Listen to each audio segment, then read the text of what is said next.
शांति। 16 अक्टूबर 2022 की अव्यक्त मुरली है। रिवाइज कोर्स है 3 नवंबर 1992। मुरली का हेडिंग है रूहानी रॉयल्टी संपन्न आत्माओं की निशानियाँ। रूहानी रॉयल्टी संपन्न आत्माओं की निशानियाँ। आज बाप दादा चारों ओर के अपने रूहानी रॉयल फैमिली को देख रहे हैं। सारे कल्प में सबसे रॉयल आप आत्माएं ही हो। वैसे हद के राज्य अधिकारी रॉयल फैमिली बहुत गाए हुए हैं, लेकिन रूहानी रॉयल फैमिली सिर्फ आप ही गाए हुए हो। आप रॉयल फैमिली की आत्माएं आदि काल में भी और अनादि काल में भी और वर्तमान संगम युग में भी रूहानी रॉयल्टी वाली हो।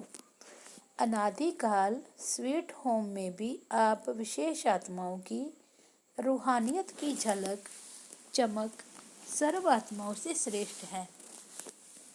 आत्माएं सभी चमकती हुई ज्योति स्वरूप हैं, फिर भी आपकी रूहानी रॉयल्टी की चमक अलौकिक है। जैसे साकारी दुनिया में आकाश बीच सितारे सब चमकते हुए दिखाई देते हैं, ऐसे कोई विशेष चमकने वाले सितारे स्वतः ही अपनी तरफ आकर्षित करते हैं। लाइट होते हुए भी उनकी लाइट विशेष चमकती हुई दिखाई देती है। ऐसे अनादि काल परम धाम में भी आप रूहानी सितारों की चमक अर्थात रूहानी रॉयल्टी की झलक विशेष अनुभव होती है। इसी प्रकार आदिकाल सतयुग अर्थात स्वर्ग में आप आत्माएं विश्व राजन की रॉयल फैमिली के अधिकारी बनते हो। हर एक राजा की रॉयल फैमिली होती है।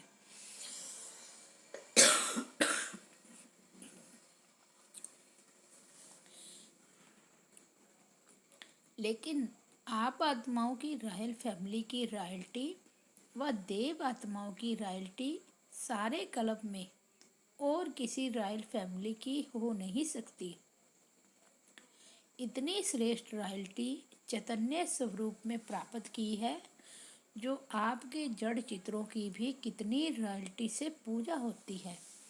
सारे कल्प के अंदर रॉयल्टी की विधि प्रमाण और कोई भी धर्म पिता धर्म आत्मा जब महान आत्मा की ऐसे पूजा नहीं होती, तो सोचो जब जड़ चित्रों में भी रॉयल्टी की पूजा है, तो चैतन्य में कितने रॉयल फैमिली के बनते हो।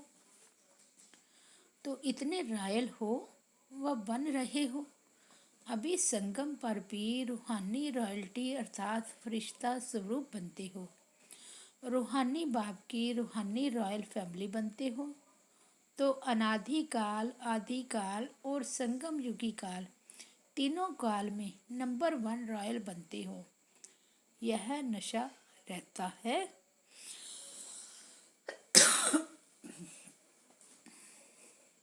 बाबा पूछते हैं, यह नशा रहता है कि हम तीनों काल में भी रूहानी रॉयल्टी वाली आत्माएं हैं। इस रूहानी रॉयल्टी का फाउंडेशन क्या है? संपूर्ण प्योरिटी। संपूर्ण प्योरिटी ही रॉयल्टी है। तो अपने से पूछो कि रूहानी रॉयल्टी की झलक आपके रूप से सबको अनुभव होती है। रूहानी रॉयल्टी की फलक हर चरित्र से अनुभव होती है। लौकिक दुनिया में भी अल्पकाल की रॉयल्टी ना जानते हुए भी चेहरे से चलन से अनुभव होती है। तो रूहानी रॉयल्टी गुप्त नहीं रह सकती, वो भी दिखाई देती है। तो हर एक नॉलेज के दर्पण में अपने को देखो कि मेरे चेहरे पर चलन में रॉयल्टी दिखाई देती है व साधारण चेहरा साधारण चलन दिखाई देती है। जैसे सच्चा हीरा अपनी चमक से कहाँ भी छिप नहीं सकता, ऐसे रूहानी चमक वाले रूहानी रॉयल्टी वाले छिप नहीं सकते। कई बच्चे अपने को खुश करने के लिए सोचते हैं और कहते भी हैं कि हम गुप्त आत्माएं हैं, इसलिए हमको कोई पहचानता नहीं है। समय आने पर आपे ही मालूम पड़ जाएगा। गुप्त पुरुषार्थ बहुत अच्छी बात है, लेकिन गुप्त पुरुषार्थी की झलक और फलक व रूहानी रॉयल्टी की चमक औरों को अनुभव जरूर कराएगी। स्वयं स्वयं को चाहे कितना भी गुप्त रखें, लेकिन उनके बोल, उनका संबंध संपर्क, रूहानी व्यवहार का प्रभाव उनको प्रत्यक्ष करता है। जिसको साधारण शब्दों में दुनिया वाले बोल और चाल कहते हैं, तो स्वयं स्वयं को प्रत्यक्ष नहीं करते, गुप्त रखते। यह निर्माणता की विशेषता है, लेकिन दूसरे उनके बोल चाल से अनुभव अवश्य करेंगे। दूसरे कहें कि यह गुप्त पुरुषार्थी है। अगर स्वयं को कहते हैं कि मैं गुप्त पुरुषार्थी हूँ, तो यह गुप्त रखा या प्रत्यक्ष किया। कह रहे हो गुप्त, लेकिन बोल रहे हो कि मैं गुप्त पुरुषार्थी हूँ। यह गुप्त हुआ। बहुत पत्र में भी लिखते हैं कि हम गुप्त पुरुषार्थियों को निमित्त बनी हुई दादियाँ नहीं जानती हैं। फिर यह भी लिखते हैं कि देख लेना आगे हम क्या करते, क्या होता है। तो यह गुप्त रहे या प्रत्यक्ष किया। गुप्त पुरुषार्थी अपने को गुप्त रखे, यह बहुत अच्छा, लेकिन वर्णन नहीं करो, दूसरा आपको बोले। जो अपने आप को ही कहे, उनको क्या कहा जाता है? मियाँ मिट्ठू। तो मियाँ मिट्ठू बनना बहुत सहज है ना। तो क्या सुना, रूहानी रॉयल्टी, रॉयल आत्माएं सदा ही एक तो भरपूर संपन्न रहती है, और संपन्नता की निशानी वह सदा तृप्त आत्मा रहती है। तृप्त आत्मा हर परिस्थिति में हर आत्माओं के संबंध संपर्क में आते हुए, जानते हुए संतुष्ट रहती है। चाहे कोई कितना भी असंतुष्ट करने की परिस्थितियाँ उनके आगे लाए, लेकिन संपन्न तृप्त आत्मा असंतुष्ट करने वाले को भी संतुष्टता का गुण सहयोग के रूप में देगी। ऐसी आत्मा के प्रति रहम दिलपन, शुभ भावना और शुभ कामना द्वारा उनको भी परिवर्तन करने का प्रयत्न करेंगे। रूहानी रॉयल आत्माओं का यही श्रेष्ठ कर्म है। जैसे स्थूल रॉयल आत्माएं कभी भी छोटी छोटी बातों में, छोटी छोटी चीज़ों में अपनी बुद्धि व समय नहीं देती, देखते भी नहीं देखती, सुनते भी नहीं सुनती, ऐसे रूहानी रॉयल आत्मा किसी भी आत्मा की छोटी छोटी बातों में जो रॉयल नहीं है, उनमें अपनी बुद्धि व समय नहीं देती। दुनिया वाले कहते हैं कि रॉयल्टी अर्थात किसी भी हल्की बात में आंख नहीं डूबती। रूहानी रॉयल आत्माओं के मुख से कभी व्यर्थ व साधारण बोल नहीं निकलेंगे। हर बोल युक्ति युक्त होगा। युक्ति युक्त का अर्थ है व्यर्थ भाव से परे, अव्यक्त भाव, व्यक्त भावना। इसको कहा जाता है रॉयल्टी।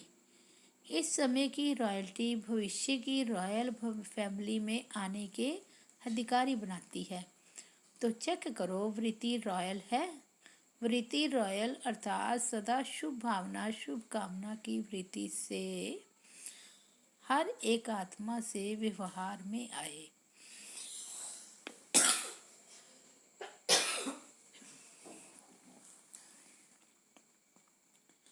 रॉयल दृष्टि अर्थात सदा फरिश्ता स्वरूप से औरों को भी फरिश्ता रूप देखे। कृति अर्थात कर्म में सदा सुख देना, सुख लेना, इस श्रेष्ठ कर्म के प्रमाण संपर्क में आए। ऐसे रॉयल बने हो कि बनना है। ब्रह्मा बाप के बोल और चाल, चेहरे और चलन की रॉयल्टी को देखा। ऐसे फॉलो ब्रह्मा बाप।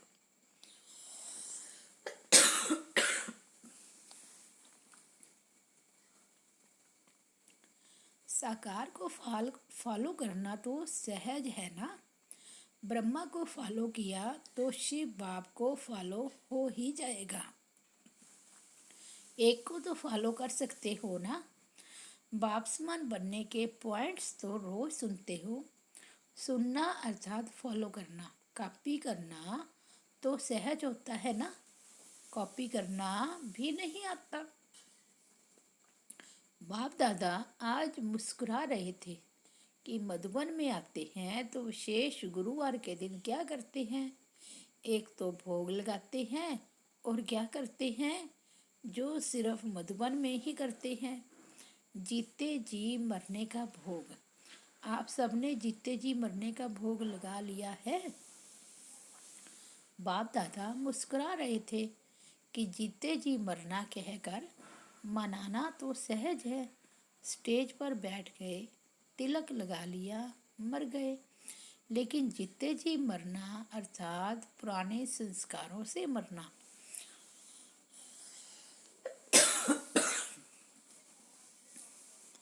पुराने संस्कार, पुराने संसार की आकर्षण से मरना, यह है जीते जी मरना। भोग लगा लिया, भंडारी में जमा कर दिया और जीते जी मरना हो गया। यह तो बहुत सहज है। लेकिन मर गए। बाप दादा सोच रहे थे कि पुराने संसार और पुराने संस्कार, इससे सदा के लिए संकल्प और स्वप्न में भी मरना मनाना। ऐसा जीते जी मरना कौन और कब मनाएंगे। अगर स्टेज पर बिठाते हैं तो सब के सब बैठ जाते हैं। स्टेज पर बैठना यह तो कॉमन बात है, लेकिन बुद्धि को बिठाना, इसको कहा जाता है यथार्थ जीते जी मरना मनाना। जब मर गए, मरना अर्थात परिवर्तन होना, तो ऐसा जीते जी मरना, उसके लिए कितने तैयार होंगे कि सेंटर पर जाकर के कहेंगे कि क्या करें, चाहते नहीं थे लेकिन हो गया। यहाँ तो जीते जी मरना मना कर जाते हैं, फिर जब कोई बात सामने आती है तो जिंदा हो जाते हो। ऐसे नहीं करना। यादगार में भी दिखाते हैं कि रावण का एक सिर खत्म करते थे तो दूसरा आ जाता था। यहाँ भी एक बात पूरी होती है तो दूसरी पैदा हो जाती। फिर समझते हमने तो रावण को मार दिया, फिर यह कहाँ से आ गया। लेकिन मूल फाउंडेशन को समाप्त न करने के कारण एक रूप बदल दूसरे रूप में आ जाते हैं। फाउंडेशन को ख़त्म कर दो तो रूप बदल कर के माया बाहर नहीं करेगी, सदा के लिए विदाई ले जाएगी। समझा क्या बनना है। रूहानी रॉयल्टी वाले सदैव यह चेक करो कि हर कर्म रूहानी रॉयल परिवार के प्रमाण है। जब 99% बोल, कर्म और संकल्प रॉयल्टी के हो, तब समझो भविष्य में भी रॉयल फैमिली में आएंगे। ऐसे नहीं सोचना हम तो आ ही जाएंगे, चलो संपन्न नहीं बने हैं तो 1% फ्री देते हैं। लेकिन 99% रॉयल्टी के संस्कार, बोल और संकल्प नेचुरल होने चाहिए। बार बार युद्ध नहीं करनी पड़े, नेचुरल संस्कार हो जाएं। अच्छा, चारों ओर के रूहानी रॉयल्टी वाली रॉयल आत्माओं को, सदा प्योरिटी द्वारा रॉयल्टी अनुभव कराने वाली आत्माओं को, सदा फरिश्ता स्वरूप के संस्कार को प्रैक्टिकल में लाने वाली आत्माओं को, सदा ब्रह्मा बाप को फॉलो करने वाली आत्माओं को, सदा श्रेष्ठ ब्राह्मण संसार में ब्राह्मण संस्कार अनुभव करने वाले रूहानी रॉयल परिवार को बाप दादा का याद प्यार और नमस्ते। अव्यक्त बाप दादा से पर्सनल मुलाकात। सेवा में बिजी रहो तो सहज माया जीत बन जाएंगे। सदा अपनी शक्तिशाली वृत्ति से वायुमंडल को परिवर्तन करने वाली विश्व परिवर्तक आत्माएं हो ना। इस ब्राह्मण जीवन का विशेष एक्यूपेशन क्या है। अपनी वृत्ति से, वाणी से और कर्म से विश्व परिवर्तन करना। तो सभी ऐसी सेवा करते हो या टाइम नहीं मिलता है? वाणी के लिए समय नहीं है तो वृत्ति से मनसा सेवा से परिवर्तन करने का समय तो है ना। सेवाधारी आत्माएं सेवा के बिना रह नहीं सकती। ब्राह्मण जन्म है ही सेवा के लिए, और जितना सेवा में बिजी रहेंगे उतना ही सहज मायाजीत बनेंगे। तो सेवा का फल भी मिल जाए और मायाजीत भी सहज बन जाए, डबल फायदा है ना। जरा भी बुद्धि को फुर्सत मिले तो सेवा में जुट जाओ। वैसे भी पंजाब हरियाणा में सेवा भाव ज़्यादा है। गुरुद्वारों में जाकर सेवा करते हैं ना, वह है स्थूल सेवा और यह है रूहानी सेवा। सेवा के सिवाय समय गंवाना नहीं है। निरंतर योगी, निरंतर सेवाधारी बनो।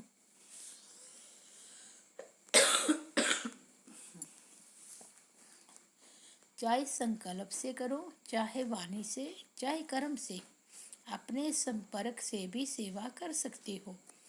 चलो मनसा सेवा करना नहीं आवे, लेकिन अपने संपर्क से, अपनी चलन से भी सेवा कर सकते हो। यह तो सहज है ना। तो चेक करो कि सदा सेवाधारी हैं व कभी कभी के सेवाधारी हैं। अगर कभी कभी के सेवाधारी होंगे तो राज्य भाग्य भी कभी कभी मिलेगा। इस समय की सेवा भविष्य प्राप्ति का आधार है। कभी भी कोई यह बहाना नहीं दे सकते कि चाहते थे लेकिन समय नहीं है। कोई कहते हैं शरीर नहीं चलता है, टांगे नहीं चलती है, क्या करें। कोई कहती हैं कमर नहीं चलती, कोई कहती हैं टांगे नहीं चलती, लेकिन बुद्धि तो चलती है ना। तो बुद्धि द्वारा सेवा करो। आराम से पलंग पर बैठकर सेवा करो। अगर कमर टेढ़ी है तो लेट जाओ, लेकिन सेवा में बिजी रहो। बिजी रहना ही सहज पुरुषार्थ है। मेहनत नहीं करनी पड़ेगी। बार बार माया आवे और भगाओ तो मेहनत होती है, युद्ध होती है। बिजी रहने वाले युद्ध से छूट जाते हैं। बिजी रहेंगे तो माया की हिम्मत नहीं होगी आने की, और जितना अपने को बिजी रखेंगे उतना ही आपकी वृत्ति से वायुमंडल परिवर्तन होता रहेगा। कोई भी ब्राह्मण आत्मा यह नहीं सोच सकती कि क्या करे, वायुमंडल बहुत खराब है। खराब है तब तो परिवर्तन करते हो, खराब ही नहीं होगा तो क्या करेंगे। अच्छे को बदलेंगे क्या। तो विश्व परिवर्तन का काम है बुरे को अच्छा बनाना। तो बुरा तो होगा ही, बुरे को अच्छा बनाने वाले आप हो। विश्व परिवर्तन का कार्य किया है तब तो अब तक भी आपका गायन है। शक्तियों के गायन में आपकी कितनी महिमा करते हैं, तो अपनी महिमा सुनते हुए खुशी होती है ना। अच्छा, आज का वरदान है सेवा का प्रत्यक्ष फल खाते, एवर हेल्दी, वेल्दी और हैप्पी रहने वाले, सदा खुशहाल भव। जैसे साकार दुनिया में कहते हैं कि ताज़ा फल खाओ तो तंदुरुस्त रहेंगे, हेल्दी रहने का साधन फल बताते हैं। और आप बच्चे तो हर सेकंड प्रत्यक्ष फल खाने वाले हो। इसलिए यदि आपसे कोई पूछे कि आपका हाल चाल क्या है, तो बोलो हाल है खुशहाल और चाल है फरिश्तों की। हम हेल्दी भी हैं, वेल्दी भी हैं, तो हैप्पी भी है। ब्राह्मण कभी उदास नहीं हो सकते। स्लोगन है पवित्रता ही स्वच्छता और सत्यता का दर्पण है। सूचना है आज मास का तीसरा रविवार है। साय 6:30 से 7:30 बजे तक सभी भाई बहनें एक ही शुद्ध संकल्प परिवर्तन का लेते हुए विश्व परिवर्तन के महान कार्य में सहयोगी बने। अनुभव करें कि बाप दादा के मस्तक से शक्तिशाली किरणें निकलकर मेरी भरकुटी पर आ रही हैं, और वही किरणें मेरे द्वारा अपने निजी संस्कारों का परिवर्तन करते हुए संसार परिवर्तन का कार्य कर रही हैं। अच्छा, ओम शांति।